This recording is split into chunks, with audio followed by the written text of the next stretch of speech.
All right, Rabosai, good morning. Let's begin. We have a beautiful daf ahead of us. So today's daf is daf tes. Is daf tes.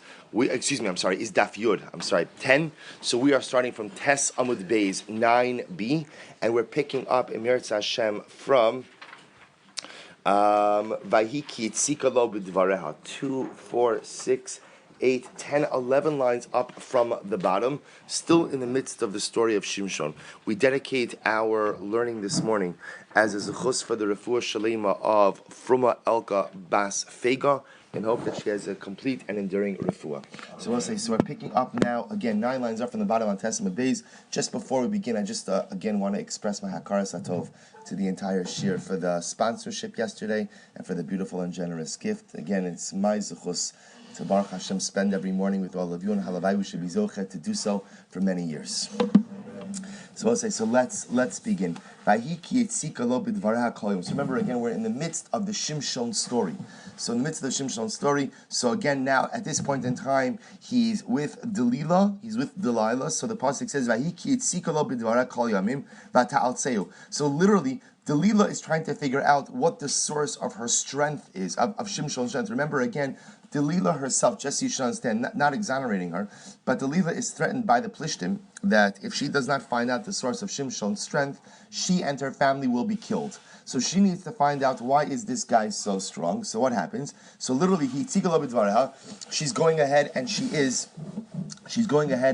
she's champering him every single day. She's pressuring him with words. Vata'al sehu, Rashi says, is lashon dochak umetzuka. She's making his life exceptionally difficult. So what does my vata'al sehu? What does it mean vata'al sehu? Amar Rabbi Yitzchak, Debei Rabbi Ami, B'shas kimar bia nishma tami tachtav. To which the Gemara says, how did she make his life very difficult? That in the midst of relations, right as he was about to complete the act, she would slip out from under him. So obviously, again, at that moment when he was most aroused, that's when she slipped away from him, obviously causing him agony. So remember again, this is jumping back a little bit. Now remember, this is this conversation between the Malach, the angel, and Ishes Manoach, and Shimshon's mother, about what she's supposed to do when the child is born. So the Gemara says, so he tells her, don't drink any wine, this is even when the child is in utero. Don't drink any wine, shechar, don't eat anything tamei. So the Gemara says, my kol tamei, what does that mean, don't eat anything tamei? Besu, ad hashta dvar tamim ka'achla. And are you trying to say that up until now she was eating impure items? Right? So at the end of the day, again, what does this mean when you have this particular instruction? What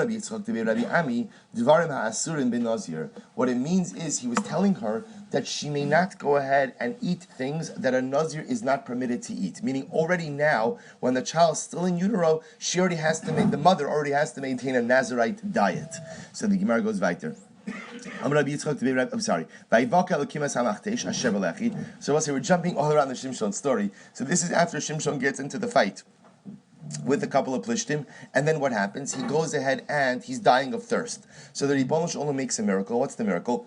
That Shimshon finds a jawbone of a donkey, and water begins to spurt out from the tooth cavity, right? I don't know if that's the right term for it, but you know where the tooth sits. So again, if you can imagine the skeleton of the donkey, there's a cavity. Water begins to spurt out of that cavity.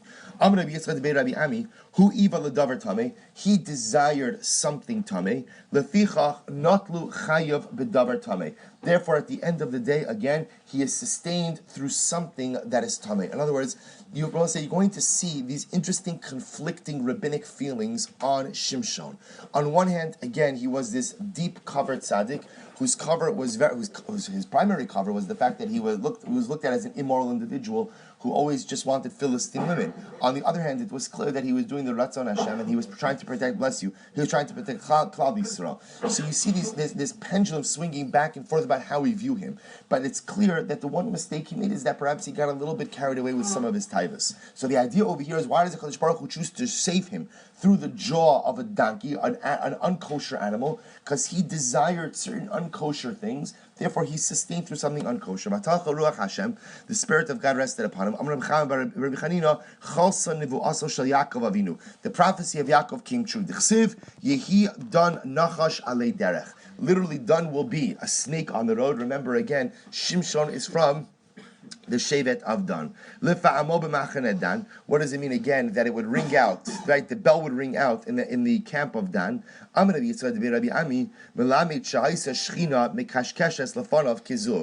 teaches us that the Shechina used to be in front of Shimshon and would ring like a bell. In other words, that Shimshon had a very close connection with HaKadosh Baruch Hu. Ksiv hacha lefamo machane Dan, or ksiv hasam pamon v'rimon. It says over here, like the ringing out of the bell in the camp of Dam, and it says by the Kohen Gadol Pamon Berimon that the Kohen had these pomegranates with bells inside of it, ultimately on his begadim, on his me'il, on the external tunic. So just like again that made noise, so too again Shimshon sensed the presence of the Ribono Shel Olam in this world like a ringing bell. Bein Sira ubein Eshtaol. So we'll say again, these are all quotes from the Shimshon story. What does it mean between Sira and Eshtaol? These are names of places. Amar Asi, Sira Eshtaol, Shnei Harim Gedolim. These were two large mountains. Va'akran Shimshon, v'takran zebazeh. Shimshon uprooted them, lifted them up, and literally ground them against one another. V'hu yachal Oshias Yisrael, and Shimshon will be the one who will save the Jewish people. Amar Rabbi Chanina, Huchal, top of Yud. Literally, the oath of Avimelech became null and void. And I will say, what does that mean? This is actually last week's parasha. So we'll say, so what happens? Avimelech, who was the king of the Plishtim, went ahead and made a treaty with Avram Avinu. What was the problem? The Plishtim, in the times of Shimshon, violated that treaty by attacking Klal Yisrael. Once the Plishtim violated the treaty, then what? Then we had the ability to go ahead and respond in kind. So again, the young man grew up speaking about Shimshon, and ultimately, again, HaKadosh Baruch Hu blessed him. So b'ma baruch. So what did HaKadosh Baruch Hu bless him with? So Rabbi Yehuda said the name of Rav, that Shimshon, again, was a well-endowed individual. Amaso kibnei Adam, v'zaro kinachal shotit. Now what this really means is the following, that HaKadosh Baruch Hu ultimately gave Shimshon an incredible, almost unquenchable desire for sexuality. Now, obviously, that would normally seem like a deficit, but for Shimshon's purposes, whose idea was to infiltrate the Philistine community, again, through these series of marriages and relationships, ultimately, again, this was necessary for his tachlis. Vayikra Shimshon al Hashem, Vayomer Hashem Zachrini no v'chaskini no achapam, ve'nakma nakam achas mishtei einai miplishtim. So remember, this might be a little bit confusing, only because we're jumping all around the Shimshon story. So we just started from the beginning of his life, now according to the Psikha from the end of his life. Remember, Shimshon at the end of his life is taken captive by the Plishtim, is brought into their arena because they captured. Remember, this is after he tells Delilah that the source of his strength is that he's a Nazir. She cuts his hair. Plishtim come in. They're able to capture him. They gouge out his eyes. They bring him to their equivalent of the Colosseum, of the arena. And what happens? And he says, he davens to HaKadosh Baruch Hu for one last burst of strength. And in that burst of strength, he goes and he pushes down the columns of the arena, causes the entire arena to come in, killing thousands of people inside. So the Gemara says, Amar Rav, Amar Shimshon Lefnei HaKadosh Baruch Hu. So Shimshon said before HaKadosh Baruch Hu, Ribono Shel Olam, Zachar li esrim ushtayim shana sheshafatati es Yisrael, v'lo amarti le'echa mehem ha'aver li makel mimakel l'makel. Well, this is an amazing statement. So firstly, you understand, this is why Shimshon is a tragic figure. Although, if you think about it, most leaders that we read about in Tanakh are tragic figures. Tragic because just their lives were tragic, right? The greatest example of this is Moshe Rabbeinu. Moshe Rabbeinu was a great tzaddik and had an incredible life, except the expense, the personal expense that he had for that life. He gave up his family, he gave up his children, he gave up his wife, he gave up everything. So there's a certain element of personal tragedy, but then again, greatness in life requires great accomplishment requires great sacrifice. So the idea over here is that Shimshon says, I know I made mistakes, but don't forget about the 22 years that I judged Klal Yisrael appropriately. And look what he says. In all of those years, I never asked someone to move my staff from this corner of the room to that corner of the room. In other words, what was Shimshon saying? I never used my position of power for my own personal benefit. Not even to ask someone to move my staff, because if I asked them, of course they would, because I'm the shofet. I never utilized my position for my personal covet. In that, Sechus give me one last burst of strength. So what happens? Vayodach Shimshon, so I will say again, we're skipping now.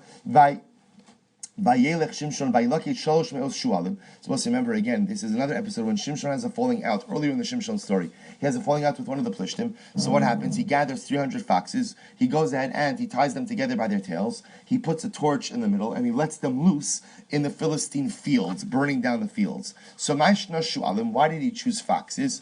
Amr Rabbi Aiva Bar Negdi Amr B'Chei Bar Abba Amr Shimshon Yavam Misha Chozel Achorav. Let the one who backs away. Apparently, if you corner a fox, I'm not suggesting it, but if you corner a fox, right? So apparently it backs away facing you. So let the animal that backs away facing you go ahead and punish the ones who backed out of their shvuah, referring to the Plishtim who backed out of the shvuah, a non-aggression treaty that Avimelech made with Avram Avinu, and the Plishtim backed out of it. Therefore, let the fox exact punishment from them. Tanya. Amr Shimon Chasid, Beik Seif of Shimshon, Shisha Amahaya. Shimshon was 60 amos across. He was 60 amos broad. I want to say, obviously, you understand this is Guzma, so this is some element of hyperbolic embellishment. But you understand the point is, Shimshon was a strong, large man. So the Gemara says, Shene Emar Vayishkav Shimshon Achatzi Alayla. Shimshon slept until the middle of the night. This is already when he's incarcerated at the arena. Vayakam Achatzi Alayla Vayochaz Bedalto Sharair Ubishtei Mezuzos Vayisaim. Literally, he lifted up the entire doorpost, he lifted up the gateway of the city, he took it on his shoulders. We have a tradition that says that the entrance way of Azza was no less than 60 amos. So the pasuk says that Shimshon is incarcerated in jail, or in the arena, and literally he was grinding in the jail. So what does that mean? So we'll say, so the Pashup Pshat is that they put him to work literally in a mill. However, Amr Rabbi Yochanan ain't techina ela lashon aveira. So Rabbi Yochanan says techina, that lashon of techina of grinding means lashon aveira of immorality. What does that mean? V'chinu omer titchon la'acher ishti. So again, he quotes over here the pasuk from Eov. I want to say the pasuk from Eov. Titchon la'achar ishti va'alei yichrun acherin. So Eov is talking about over here. We'll discuss this pasuk in just a little bit. But literally, when he refers to idolatry, he uses that lashon of tochin, of techina. So the Gemara says v'cheinu omer. So melamed. So what does that mean? So what does it mean that Shimshon was engaged in immorality in jail? Melamed shekol echad ve'echad hevi lo es ishto lebeis hasurim kedei shetisaber heimenu.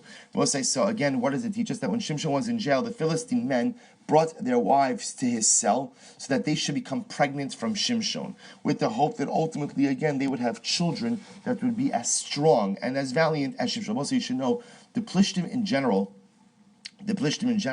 were known for incredibly immoral practices, and with absolutely no respect for marital bonds. So meaning adultery was rampant within Philistine culture. Already the Torah makes multiple references to this. So this notion over here, there's this strong man sitting in jail, take advantage, and they all brought their wives to him. Amra Papa de Amri Inshi, Kamei de Shasi Chamra Chamra, Kamei Refuka Garide Dula. Rav Papa says this is what people mean when they say, if somebody likes wine, give them a glass of wine, and in front of a gardener, bring him a basket of vegetables. In other words, I will say that life has a way of putting you in situations that reflect what your priorities and things that are important to you are. So therefore, again, unfortunately, what the Gemara is saying over here is this seems to be a reflection on the fact that Shimshon placed a little bit too much emphasis on sexuality throughout his life, and therefore, again, his final days are spent in this particular state. Amr Yochanan, whoever commits adultery, his wife will commit adultery as well. Shene Emar, Em nifta libi al isha va'al pesach rei arafti uksiv titchon la'achar ishti va'alei yichur nachem. Suppose say this is Eov.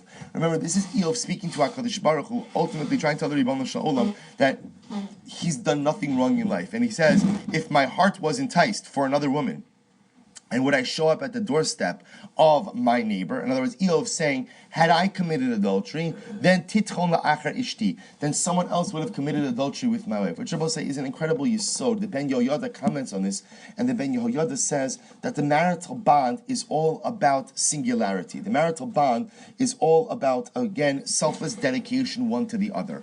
Once one of those parties breaks that bond, the Gemara is suggesting that the other party feels empowered to do so as well. And this is what Chazal say when they say if he likes large gourds, she likes small gourds. What is apparently in the Talmud, that statement carried a lot of weight. For our purposes, what that means is that they both like gourds. The idea is whatever he's doing, chances are she's going to be doing it as well. It's an incredible yisod.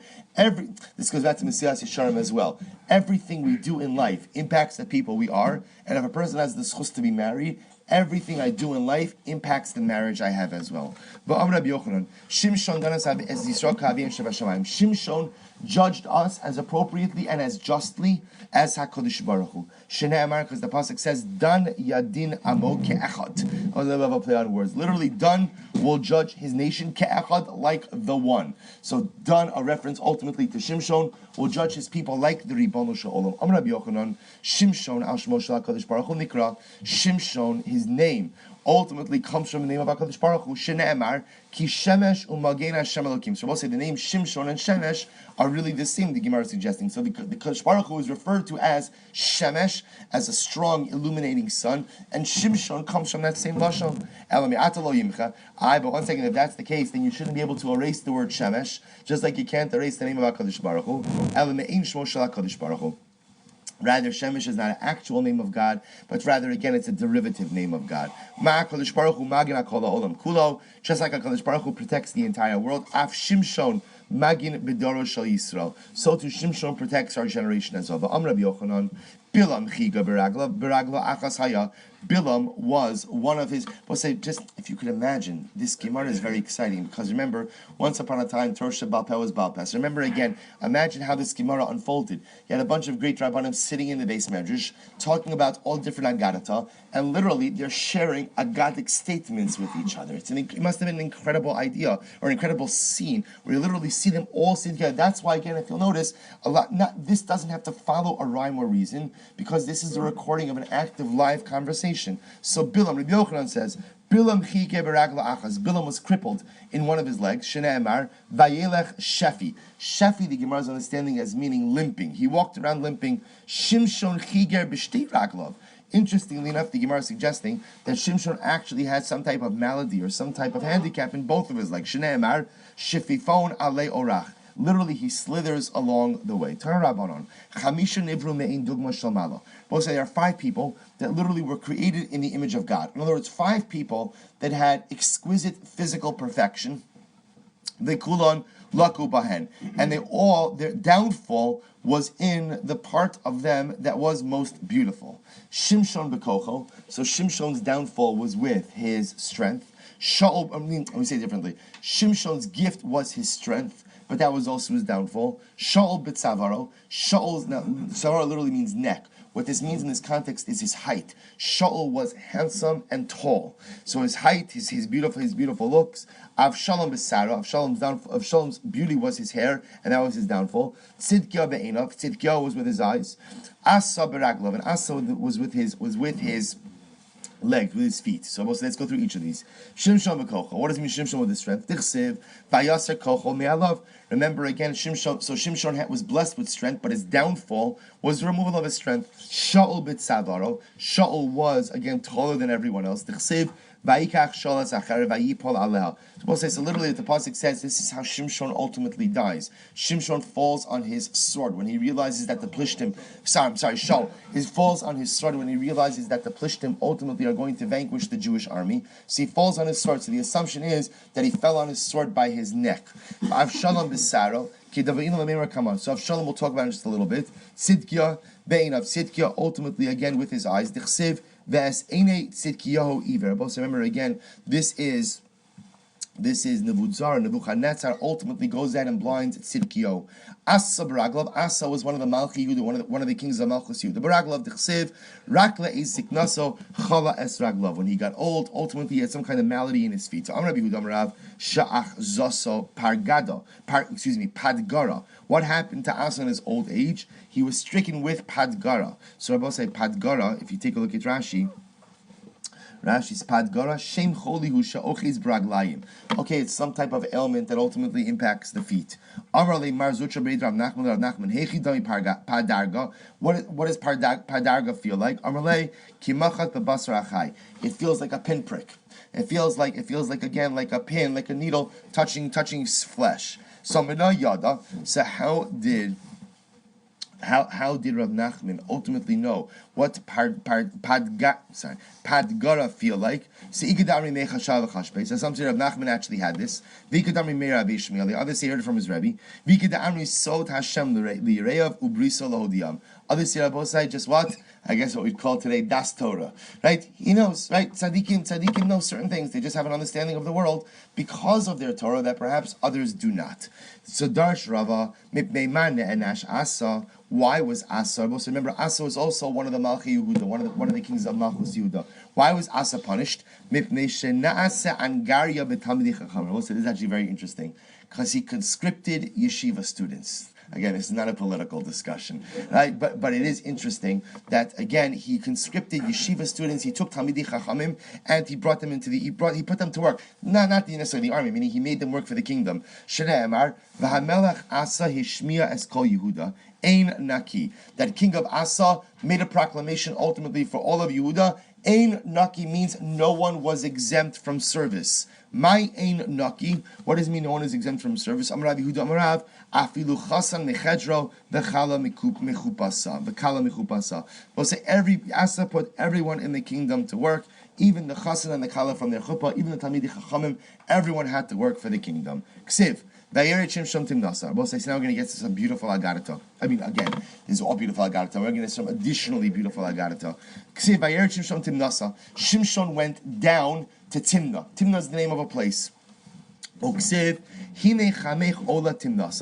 then what happens? And then again, remember, we've seen Timnah before. Where have we seen Timnah before? By the story of Yehuda and Tamar. Yehuda goes to shear his sheep in Timnah. But it's just interesting to note over here, Shimshon goes down to Timnah, Yehuda went up to Timnah. Amr Rebbe Lazar, Shimshon shenis kanabak sibe Yerida. So Shimshon ultimately again, who in Timnah suffered a Yerida, spiritual decline. So for him it's called ultimately Timnah. Remember again, this is where ultimately he meets more Philistine women. So it's called the Yerida. Yehuda shenis alaba, but Yehuda ultimately again who has his rendezvous with Tamar and ultimately is uplifted through this event, through this encounter. It says Aliyah. Reb Shlomo Nachmani Amar Shtei Timnah Osayu Chadav Yerida Chadav Aliyah. So Reb Shlomo Nachmani gives a very simple answer. He says, listen, don't get too involved in this. There are just two different cities called Timnah, right? One is on a mountain and one is in a valley. So one you go up to, one you go down to.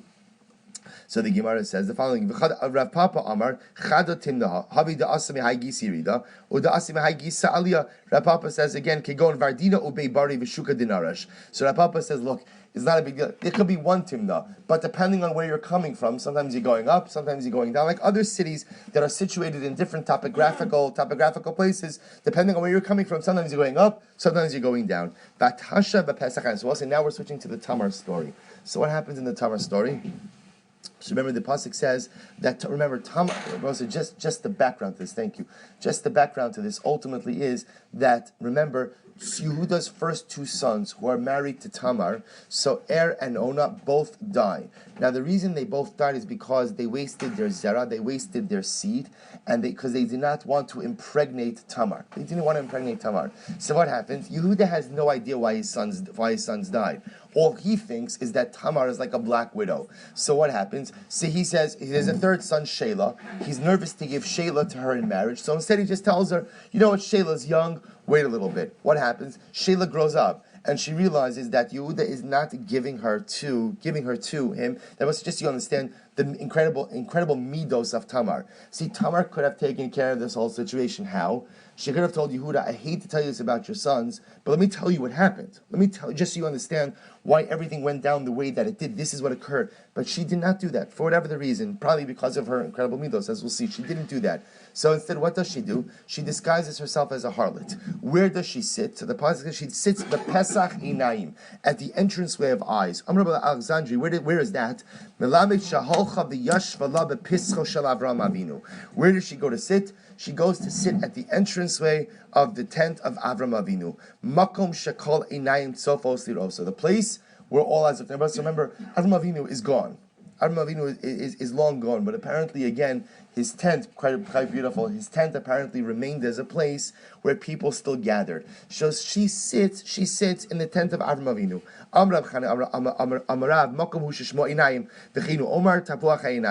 Fine. Others say no, there's a place actually called Einayim. Listen to this.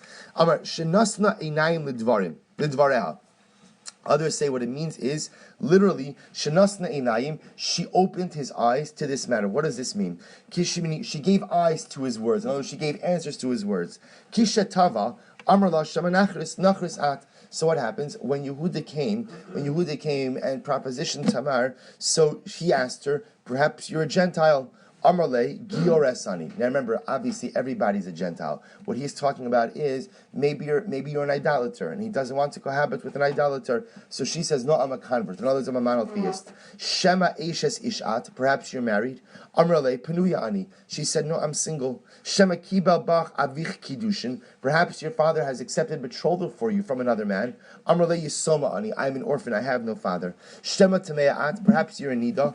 Amarle Tahorani. She said, I am Torah. So she answered all of the questions he had, thereby opening the door ultimately again for this encounter. Boss, again, we're skipping down Avinu for just a moment. Vayita Eshel beBe'er Sheva. The pasuk says that Avinu planted an Eshel in Be'er Sheva. Amar Reish Lakish Melamed Sha'asa Pardes V'nata Bo Kol Minei Megadim. What does it mean? What does it mean? He planted an Eshel. He planted an orchard with all kinds of beautiful delicacies. Rabbi Yehuda, Rabbi Nechemia, Chad Amar Pardes Chad Amar Pundak. Once, so the machlokes, what does Eshel mean? Some say it was an orchard, others say it was a pundak, an inn. So I understand, according to one who says that it was an orchard, I understand because the pasuk is Vayita. He planted, which is a good lashon by an orchard.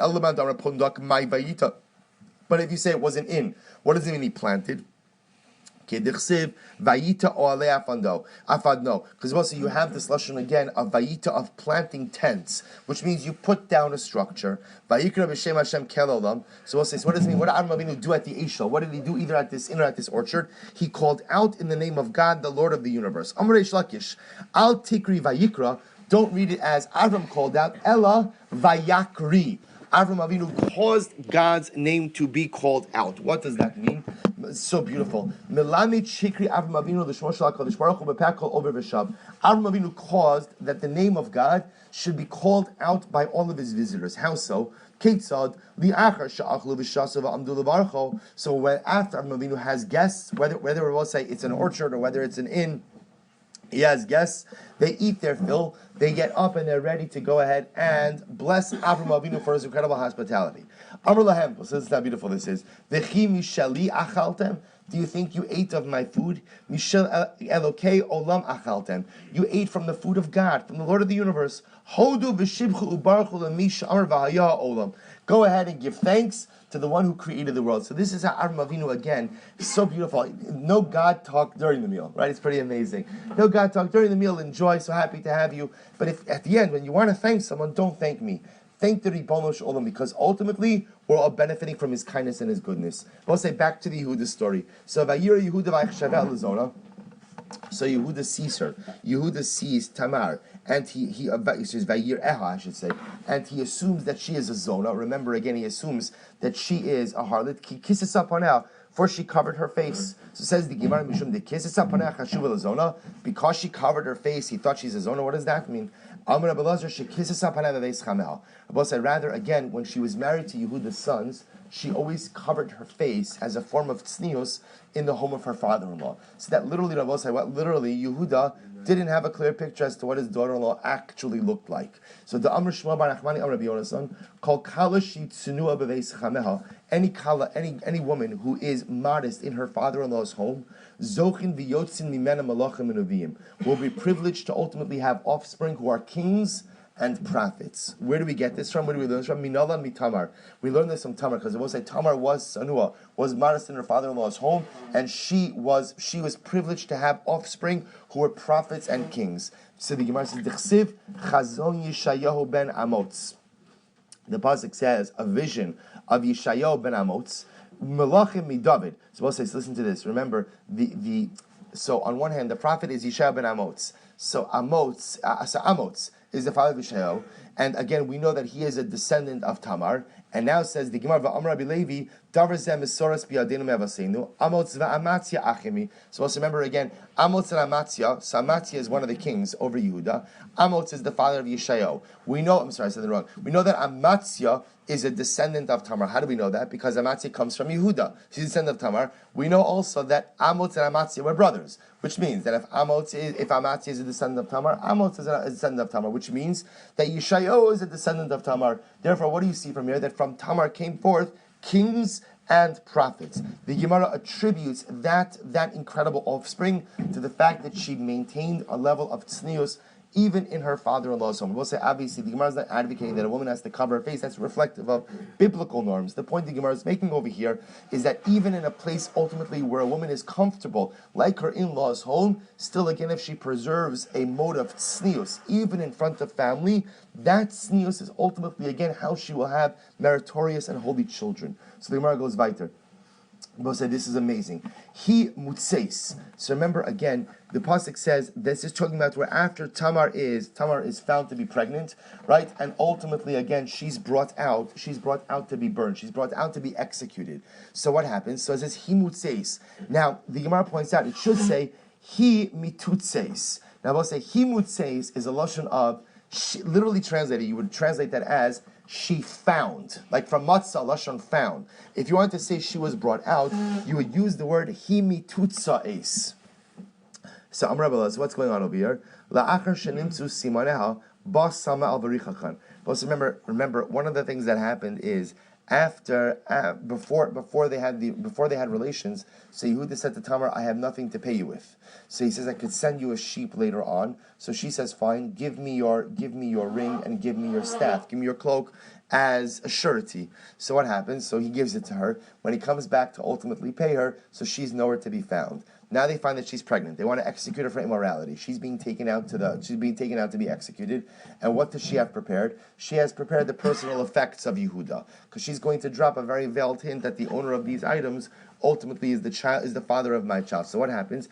As she's getting ready to organize these items, Samael. We'll say, now who is Samael? Samael ultimately is the guardian angel of Edom, the guardian angel of Esav. He comes along and he tries to distance those items from her. He doesn't want her to be able to bring those things out, because remember, if Tamar dies, then what goes with her? What goes with her is the Davidic line, and ultimately what goes with her is Mashiach as well. Ba Gavriel v'kirvan. So Gavriel came along and what? Push the items closer to her. Hainu d'chsev lam natseach al Yonas ileim rechokim l'David nichtam. This Rabbi says what the pasuk means when it says lam natseach to the conductor al Yonas ileim. So Yonas ileim literally means what? The mute dove.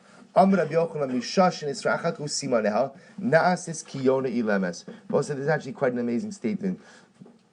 In that moment, ultimately, again, in that moment where Samael the king, when Samael the guardian angel distanced those items from Tamar, so she became like a mute dove. In other words, she thought that she was going to die. She thought she had no ability to save herself anymore.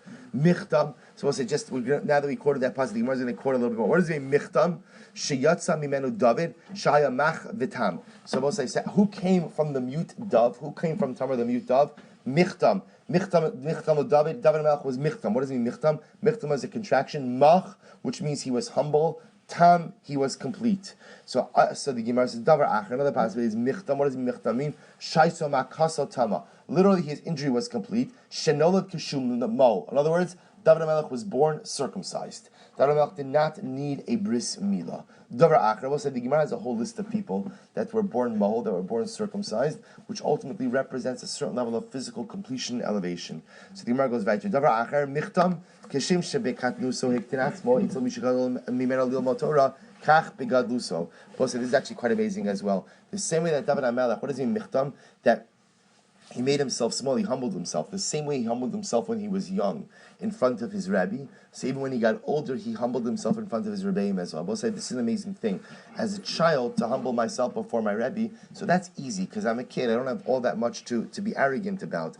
As we get older, so again, Baruch Hashem, we accomplish things. That's where, as we saw, that's where there's a great danger of gaiva. And of course, as we get older, there's also a greater reluctance to yield to authority. There's a greater reluctance to bend my knee before anyone. The greatness of David is that he's David, he's Melech, he's the king, he's the founder of a dynastic monarchy, he's the Zayda of the Mashiach, and yet what? Even in his old age, he was always deferential to his Rebbe. So the Gemara goes back now to the Tamar story. Dehi shalcha el chameha lemor leish asher elalo anochi hara. So remember again, Tamar is being taken out to be executed, and she sends a message. Look, I'm not going to tell you the father of the child is, but all I'll tell you is the following: whoever is the owner of these items, the staff and the ring and the cloak, whoever is the owner of these items, this is the father of my child. The Gemara says, V'teima le'meimar. Why doesn't she just say, Yehuda, you are the father of this child? Amar Rav Zutra bar Tuli, Amar Rav Amrile, Amar Rav Chana bar Biznav, Amar Rav Shimon, Chasid Amrile, Amar Rav Yochanan, Mishra B'Shimon Meyochai. What do we learn from here? Noach lo adam sheyapil atzmo l'soch kif shana eish ba'al yalbin p'nei chaveiro b'rabim. We'll say, what do we see from here? It is better for one to allow themselves to be cast into a fiery furnace than to embarrass their friend publicly. That Tamar makes a calculated decision. She is not going to embarrass Yehuda publicly. She is not going to name him as the father of the child. What she will do is, she will send the personal effect. She will give him the opportunity to realize what it is that has happened and give him the opportunity to own this moment, but she is not going to embarrass him. And says the Gemara, from here we learn an incredible concept. Better to give up your life than to go ahead and embarrass someone publicly. Minalan, where do we learn this from? Mitamar. We learn Sotah. Both sides, just say very quickly. If you look at the top tosas on the daf, so look Noach lo Adam. So look at the last word, the last two words on the last of the wide lines. V'nira hai de lo chashiv le bahadi gimel aver shin omdim b'fei pikuach nefashos avodos kochavim gilar chustamim. So ask Tosas, I don't understand that this is true, that you have to give your life rather than what? Rather than go ahead and embarrass someone publicly, then why isn't this included in the list of the Gimel Chamuros? So let's remember again, we know that there are three Averos for which you have to sooner give your life rather than violate them, namely immorality, idolatry, and murder. So why don't we include a fourth over here and say ultimately you have to give your life rather than embarrass someone? So Tosas gives an interesting answer. Tosas says, the Averos halbanas panim eina mifureshes b'Torah v'lo nakat ela averos mifuroshos. Because when Chazal organized the list, they only organized the list of three averos that are mentioned explicitly in the Torah, that you should sooner give your life for them rather than violate them. But habanas panim, embarrassing someone in public, which is not written explicitly in the Torah, but rather is learned out from an episode, is not included in the list. So both say, the Rabbeinu Yonah in Maseches Brachas gives a much simpler answer. The Rabbeinu Yonah says that embarrassing someone in public, he holds, is avak ritzicha. It's an offshoot of murder. So it does not need to be counted as its own. Rather, again, it falls under the umbrella, if you can imagine, of killing someone. And therefore, the Rabbeinu Yonah literally says, halacha l'maisa, that it is better to go ahead and give up one's life than embarrass someone in public. The Gemara goes weiter. Hakirna, remember again, so Tamar says to Yehuda, Hakirna, recognize these items as belonging to you and kind of own this circumstance. Let's listen to this. Yehuda informed his father with the lashon of Haker, recognize, and therefore Yehuda is informed with the lashon of Haker, recognize. What does that mean? Bahaker biser, Haker nas haksonas bincha, he. Bahakir bistru hakir na lemi. So also listen to this. So Yehuda deceived his father by telling him, Dad, hakir na, do you recognize this code? Setting up a trap for his father to think that Yosef was killed. And it's amazing how the same lashon is used by Yehuda. Then what happens again? Tamar says to Yehuda, hakir na, do you recognize these items? Are they yours? No. What does it mean? No, please. Ein no al lashon bakasha. Amar like, Bevakasha mimcha, hakir na pnei bareich va'atalim einayich mimeni. Tamar says no. Tamar says please, because she says to Yehuda, please recognize your responsibility here. Recognize that the Ribono Shalom helped to orchestrate these events, and do not shield your eyes from me. Vayakir Yehuda vayomer tzad kamimeni. Yehuda recognizes again that these are his personal effects, and what does he say? Tamar was wiser than me. Hainu da Amar Rav Chanan bar Bizna Rav Shimon Chasida Yosef shekidi shim shayim b'seiser zacha v'osifu lo os achas mishmo shal HaKadosh Baruch Hu. V'chsiv edus b'Yosef shmo. So we'll say Yosef, who sanctified the name of God, but he made a kiddush Hashem, but he did so privately. In other words, we'll say, what does this refer to? This refers to the episode of Eshes Potiphar. Potiphar's wife wanted to sin with him, bless you, but he would not sin with her, and his refusal to sin ultimately sanctified the name of God. But again, all of that happened behind closed doors. No one knew about it. But yet, despite that, a letter from the name of God is added onto his name, because Yosef is also known as Yehosef. The Hey representing HaKadosh Baruch Hu. Yehuda shekidishem shem v'farhesya, but Yehuda ultimately was sanctified the name of God publicly, because remember, we'll say, can you imagine this? Everybody's gathered for the execution of Tamar, and Yehuda says in front of everyone, it's my child. Right? I am responsible for this. So again, that ownership over this act was a kiddush Hashem in public. Therefore, v'nikra kulu ashmo shel HaKadosh Baruch Hu. Ultimately, again, within Yehuda's name, we'll say, remember again, within Yehuda you have Yud, Hey, and then Vav and Hey. The entire name of HaKadosh Baruch Hu is to be found in the name of Yehuda.